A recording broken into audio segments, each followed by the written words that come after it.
જય સિયારામ મિત્રો, હું છું આપનો પ્રકાશ બુઆ। મારી ચેનલમાં ફરી એક વખત આપનું હાર્દિક સ્વાગત કરું છું અને હું હાલ છું ગોકુળ મથુરાવાળી સિરીઝમાં, એટલે કે ગોકુળના એક એવા મંદિર ઉપર કે જેનો ઇતિહાસમાં પાને પાને તો નામ છે જ, પણ સાથે સાથે કૃષ્ણ ભગવાનની જે માતા કહેવાય યશોદા, એની ચિંતા આ જગ્યા ઉપરથી હરાઈતી હતી। અને બીજા નંબરની અંદર કે ભગવાન મહાદેવ જ્યારે કૃષ્ણના દર્શન માટે આવ્યા, એના દીદાર માટે આવ્યા, ત્યારે એમ કહેવાય કે પૃથ્વી ઉપર જ્યારે એ ઉતર્યા ત્યારે સૌપ્રથમ આ જગ્યા ઉપર આવેલા યમુનાના કાંઠે, અને અહીંથી પછી સવિસ્તાર માતાને આજીજી એણે કરેલી કે મૈયા મેરે को एक बार लाल का दर्शन करवा दे, इसका दीदार करवा दे। તો આ પાવન ભૂમિ ઉપર આપણે છીએ અને આ મહાદેવનો દર્શનનો શું મહિમા રહ્યો છે અને કેવી રીતના આના ફળ મળે છે તે બધી જ મારે તમને વાત કરવી છે। હું ગેરંટી આપું છું મિત્રો, આખો વિડીયો જોયા પછી તમે પણ જ્યારે ગોકુળ મથુરા આવો છો તો આના દર્શન કર્યા વગર પાછા જવાના નથી।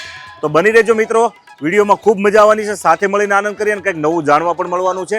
જય સિયારામ, હર હર મહાદેવ, રાધે કૃષ્ણ। મિત્રો, આ મંદિર ઉપર ભગવાન મહાદેવ ઉપર આ જે જળનો અભિષેક કરીએ તો 1 લોટાના 1108 લોટા ચડાવવાનું અને ફળ મળે છે આપણને।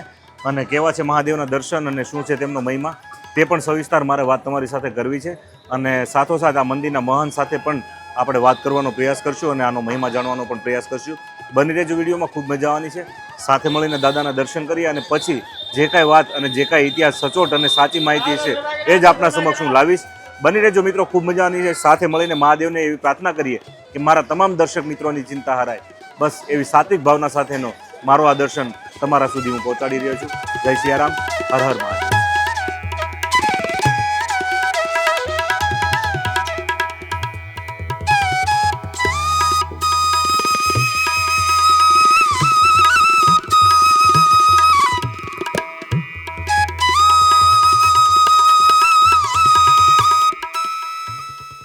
નમસ્કાર મિત્રો, જેવી રીતે આપણે વાત થઈ ચિંતાહરણ મહાદેવની અને મહાદેવની સ્ટોરી વિશે, તો આપણે એના મહંત છે તેમની સાથે જ વાત કરીએ, જેથી કરીને આપણને આનો એક કહેવાય ને વિશ્વાસ સાથેનો ઇતિહાસ એક આપણને જાણવા પણ મળે અને પહેચાनवा પણ મળે। बाबा जी, मैं मेरी चैनल में आपका हार्दिक स्वागत करता हूँ। अपन जहाँ पे मथुरा की पावन भूमि पे, गोकुल की पावन भूमि पे अपन विराजमान है, भगवान चिंताहर महादेव है, बराबर। तो ये जगह की पर्टिकुलर मेरे को इतिहास जो भी है संक्षिप्त में आप मेरे को बताइए। बोलो चिंताहर महादेव की जय। मेरा नाम केशवदास जी। केशवदास जी महाराज। ये इतिहास 5,500 पूर्व है। 5,500 साल पूर्व ब्रजमंडल में कंस का आतंक बढ़ गया है। हाँ उसी समय हाँ परमात्मा प्रकट हो गया। हाँ प्रकट हुआ है। हाँ, हो गया। उसी दिन मथुरा से गोकुल हाँ भेजा गया है, लेके आए हैं स्वयं बसदेव जी। यही बड़ा भारी उत्सव हुआ। हाँ हाँ उनके दर्शन के लिए कैलाश से, जो कैलाशपति है विराजमान है, हाँ हाँ आए यहाँ गोकुल। हाँ हाँ बहुत प्रयास से दर्शन मिला उन्हें। हाँ हाँ नहीं, दर्शन माता जी करा नहीं गए करा नहीं रही थी। क्योंकि अड़भंगा भेज था। हाँ हाँ फिर यहाँ आकर के वो समाधि लगा दी, हाँ हाँ हाँ चिंताहरण।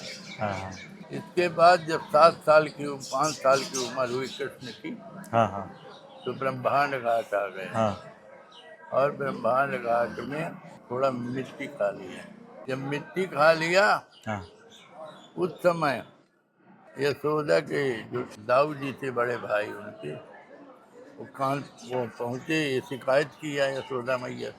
हाँ हाँ तब उन्होंने कान पकड़ के मारने की इच्छा किया। हाँ तो उन्होंने कहा कि मैं मिट्टी नहीं खाया। अरे कहा मिट्टी खाया, मुंह खोल। तो मुंह खोला तो मुंह का 100 योजन चौड़ाई दिखाई दिया। हाँ, पूरा ब्रह्मांड दिखाई दिया। और अतल वितल सुतल तलातल रसातल महातल पाताल, 7 हाँ। भुवन 14 भुवन सब दिखाई दिया।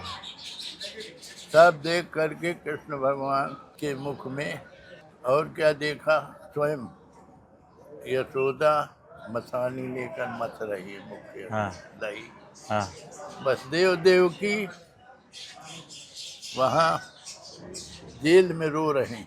हाँ तब आकाशवाणी के द्वारा महादेव जी आकाशवाणी किया हाँ हाँ और कहा, देवी मेरे पास चली आओ लेके लाला को, तो मैं तुम्हारी पूरी शंका का समाधान करूँ। हाँ तब यशोदा जी कान पकड़ के यहाँ लाए कान पकड़ के यहाँ लाए। लाए तो कहा किसका कान पकड़े है माता, हाँ हाँ ये तेरा पुत्र नहीं है। पूर्व काल में 27,000 वर्ष तूने तपस्या किया, तब तेरा पुत्र हाँ प्रकट हुआ है, होगा, हाँ। पुत्र बना, पुत्र वाह बहुत बड़ी बात। ये जगत पिता है, हाँ ये संसार को बनाने वाला स्वामी है। हाँ कहा बाबा मेरी चिंता दूर हो गई, आज से तुम्हारा नाम चिंता हरण है। वाह कोई भी भक्त आवे हाँ सबकी चिंता को दूर करते हैं। एक लोटा जल चढ़ाने से 1108 लोटा का फल प्राप्त हो। वाह यमुना के किनारे यमुना जल चढ़ाना चाहिए और भोलेनाथ की प्रार्थना करने से सबका दूर चिंता दूर। वाह लाखों आते हैं यहाँ, लाखों की चिंता दूर होती तभी तो आते हैं, भंडारा करते हैं, हाँ दक्षिणा भी खूब दे रहे हैं, दान पुण्य करते हैं। हाँ अपने बालक को तो 1 रुपया कोई देता नहीं, नहीं यहाँ 20,000 1 लाख दे जाते हैं, हाँ तो कोई कारण होगा। वाह बोलो शंकर भगवान हाँ की जय। बोलो चिंताहरण महादेव महादेव की जय। तुम्हारी भी चिंता दूर हो हे वाह बाप जी, जय जय वाह। सीताराम। આશીર્વાદ આપજો। જેવી રીતે બાપુએ હર હર મહાદેવ, હર હર મહાદેવ, હર હર મહાદેવ।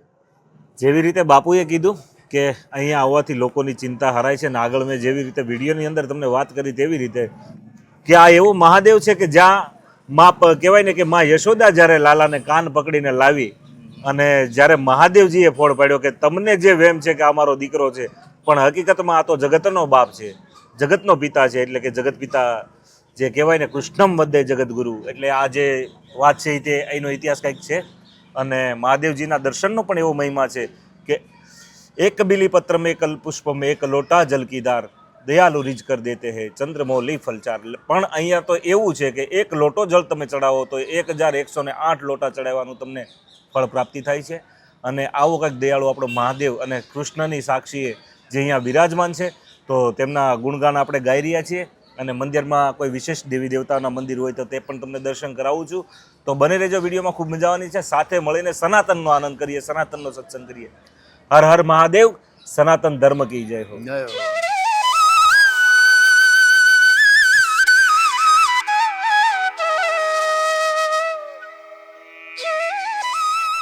તો મિત્રો આ પૌરાણિક જગ્યા છે, આનું કંઈક ઇતિહાસમાં નામ બોલે છે, અને ખાસ કરીને આ જગ્યા સાથે અને મા યમુનાના કિનારે આ મંદિર આવેલું છે।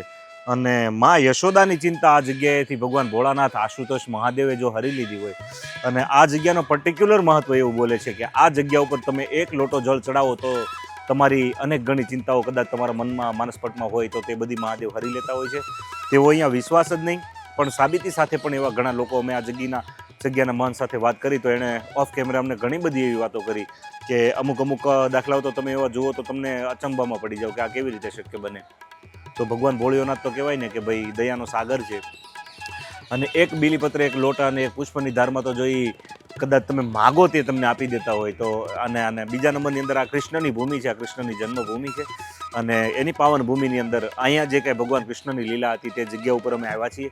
અને અહીંથી અત્યારે અમે બીજા પણ એક સ્થાનિક, આ ચાલુ બ્લોગમાં જ તમને એક વસ્તુ એવી બતાવવાના છીએ, તે પણ દર્શનીય છે અને ઐતિહાસિક છે, તો તેના પણ દર્શન જોજો, કારણ કે આખો વિડીયો તમે જુઓ ને એના માટે એ વસ્તુની હું સરપ્રાઈઝ રાખું છું, પણ ખરેખર દર્શનીય એ બાબત પણ છે અને ખૂબ મજા આવવાની છે। સાથે મળીને તે જગ્યાએ પણ આપણે આનંદ માણીશું।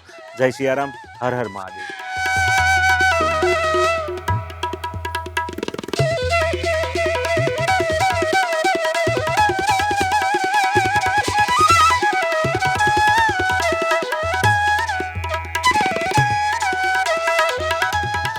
તો મિત્રો આ જગ્યા ઉપર અમારું તો મન ભરાતું નથી, અને આ જગ્યા ઉપર અનેક દર્શનીય સ્થળો છે। ખરેખર અમને ગુજરાતી ફરીવાર એક અમને મળ્યો છે અમદાવાદથી, અને આ ફેમિલી પણ અમે અહીંયા મંદિર પટાંગણની અંદર આવ્યા તો દર્શન કરતા હતા, અને અમને એકાએક મળ્યા અને પૂછ્યું કે આપ પણ ગુજરાતી છો, અને તો ચાલો એમની પણ આ જગ્યા વિશેની કેવી આસ્થા છે અને તે કેવા તેના દર્શન રહ્યા છે તે પણ તેના વિશે પણ આપણે વાત કરવી છે। તો વડીલ, આપનું સર્વપ્રથમ તો આપનું શું નામ છે અને આપ ક્યાંથી આવો છો? મારું નામ હિતેશ કે દવે, હા, સુરેન્દ્રનગર જિલ્લો, અચ્છા, ગુજરાતના સુરેન્દ્રનગર જિલ્લાના હા હા, લીંબડી તાલુકા મારું વર્તન, હાલ અમદાવાદ। અમે પ્રથમવાર અહીંયા ગોકુળ મથુરાની જાત્રાએ આવ્યા છીએ. હા હા. ગોકુળ ગામે અમે આ બ્રહ્માંડ ઘાટે હમ. અત્યારે આવ્યા અને આપની ચેનલ દ્વારા હા સર્વેને સંદેશો આપ જે રીતે માગો છો, અમારા હૃદયપૂર્વક અમે જે ગ્લાની હા કે લાગણી અનુભવીએ હા હા એ બધું અમે જણાવીએ છીએ. આ બ્રહ્માંડ ઘાટ છે હા અને કદમનું ઝાડ છે હા હા હા જ્યાં ઉપર ભગવાન ચડી ગયા હતા વસ્ત્ર લઈ ગોપીઓના. હા હા. સામે છે મથુરા. મથુરાથી ભગવાનના જન્મ થયો અને વાસુદેવજી લઈને ગોકુળમાં આવ્યા એ પણ જોયું. અને આ બધી જગ્યાઓ જોઈને અમે ખૂબ જ અભિભૂત થયા છીએ અને અમને એ વખતના કૃષ્ણ યુગની અમને આખી ઝાંખી થઈ ગઈ છે. અત્યારે આટલી અમને અનુભૂતિ આનંદ થાય છે તો એ વખતે એ સમય કેવો હશે, લોકો આનંદ અનુભવતા હા હશે. કેવો આનંદ છે, કેવી પ્રકૃતિ અમે કેવી. અહીંયા આવીને ઘણા હા અમે આનંદિત થયા. આ જગ્યાથી અમે બહુ અમને ઘણો સંતોષ થયો. માસીસ તમને પર્ટિક્યુલર આ જગ્યા ઉપર આવીને તમારી કેવી આસ્થા છે ભગવાન કૃષ્ણ ઉપર અને તમને કેવું લાગ્યું? બહુ જ મજા આવી ગઈ. એમને હા, બધું અમે જોયું. ગોકુળ, મથુરા, વૃંદાવન ફર્સ્ટ ટાઈમ આવ્યા. હા. ખરેખર બહુ જ મજા આવી ગઈ છે. આ બ્રહ્મ ઘાટ ઉપર આવ્યા. હજી અમે જેલે જશું હા હા હા. અને ત્યાં પણ અમારે દર્શન કરવાના બાકી છે. અમે બધે જગ્યાએ ફરી તો આવ્યા. ગુજરાતી લોકો અહીંયા વૃંદાવન આવે છે તો તેમને તમે શું સંદેશ આપશો? ના, ગોકુળ અહીંયા મથુરા આવે ખરેખર દર્શન કરવા જેવા છે. ખૂબ જ એટલે ખૂબ જ સરસ છે. બહુ જ આનંદ આવે છે. બહુ જ સરસ લાગ્યું અમને તો. અમે તો આનંદ થઈ ગયો. મિત્રો, આ લોકોના રિવ્યૂ એટલા માટે અમે લેતા હોઈએ છીએ કે પર્ટિક્યુલર તમને કદાચ એવું પણ થાય કે આ લોકોની ચેનલ છે ને આનું કામ છે કે ભાઈ ધર્મ વિશેની વાત કરવી, બરોબર, અને સ્થાનો વિશેની વાત કરવી, પણ જે ચહેરાઓ રોજ અમને અલગ અલગ મળતા હોય છે, જે લોકો અમને અલગ અલગ મળતા હોય, તેનો ભાવ ખરેખર સાચો અને સટીક હોય છે. કારણ કે એ લોકોને આયા એ જ વાત કરવાનો હોય કે જે એને હૃદય કમળમાં એને કંઈક મહેસૂસ થયું હોય તે. તો આ એક વિશ્વાસની ભૂમિ ઉપર ભગવાનની સાથે અને ભગવાનના આનંદ સાથેની એક વાત કરવાની છે. તો બની રહેજો મિત્રો. હજી તો આ જગ્યા ઉપર એવા પણ રમણીય દર્શનીય સ્થાનો છે કે તમે જોશો તો તમે તમારી જાતને ખરેખર ખૂબ ધન્ય અનુભવશો. જય સિયારામ, રાધે રાધે, જય શ્રી કૃષ્ણ, રાધે રાધે. તો મિત્રો, આ જગ્યા ઉપર જે અમે આવ્યા અને ખરેખર અહીંયા કદમના ઝાડના અમને એવા દર્શન થયા જે આપણે ફોટામાં જોતા ઘણીવાર કે ભગવાન કૃષ્ણ ગોપીઓના વસ્ત્ર ચોરીને એક ઝાડ ઉપર બેસી જાય છે અને નીચે ગોપીઓ જે છે તે વલોપાત કરે છે કે કૃષ્ણ અમારા વસ્ત્રો આપી દે. અને ત્યાર પછી ગોપીઓને જે શીખ મળે છે ભગવાન દ્વારકાધીશ તરફથી, કૃષ્ણ તરફથી, અને તે જગ્યાનું પિક્ચર તો મેં અને તમે ઘણી વખત ફોટોમાં પણ જોયું છે અને આમ કદાચ સિરિયલોમાં પણ જોયું છે, પણ હકીકત તે ઘટના ક્યાં ઘટી હતી એ જો વાત હું તમને કહેવા જઈ રહ્યો છું તો આ એ જ કદમનું ઝાડ છે કે જ્યાં ભગવાન કૃષ્ણ આની ઉપર ચડીને ગોપીઓના વસ્ત્ર લઈને, કહેવાય ને કે વસ્ત્રહરણ કરીને ભગવાને અહીંયા બેઠા હતા. અને આ જે યમુનાની અંદર ગોપીઓ સ્નાન કરી રહી હતી અને ત્યારબાદ કહેવાય છે કે ભગવાને એમને કીધું હતું કે ભાઈ જાહેર વસ્ત્ર કે નિર્વસ્ત્ર થઈને નાવું જાહેરમાં તે પણ કેટલું ગુના રહી છે. અને બીજું એ કે ભાઈ ભગવાને એના જે વસ્ત્રો હર્યા હતા એમાંય કાંઈકનું કંઈક એનો સંદેશ હતો. અને કોઈક આધારે બુદ્ધિની પરાકાષ્ઠા પામેલા લોકો અત્યારે એવી વાતો કરે કે હિન્દુ ધર્મનો દેવતા આવું કરે ને તેવું કરે, પણ એ વાત એને ન સમજાય કારણ કે એનો જન્મ આમાં સનાતનમાં નથી થયો, એટલે કાંઈક એનામાં ફેર પડી ગયો હોય તો જ આવી વાતો કરે. પણ બાકી આ આસ્થાનું કેન્દ્ર છે. આ બુદ્ધિની પરાકાષ્ઠાથી માપવા આવો તો કદાચ આપણને ન મપાય, પણ આ કદમનું ઝાડ છે.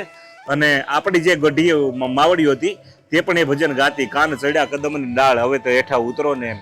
એટલે આ એક કદમનું ડાળી છે અને આ જ ડાળી ઉપર ભગવાન શ્રી કૃષ્ણ, ભગવાન શ્રી દ્વારકાધીશ અહીંથી ચડીને જે ગોપીઓ સાથેની લીલા કરી હતી તે લીલાનું વર્ણન કંઈક આ ઝાડ સાથે છે.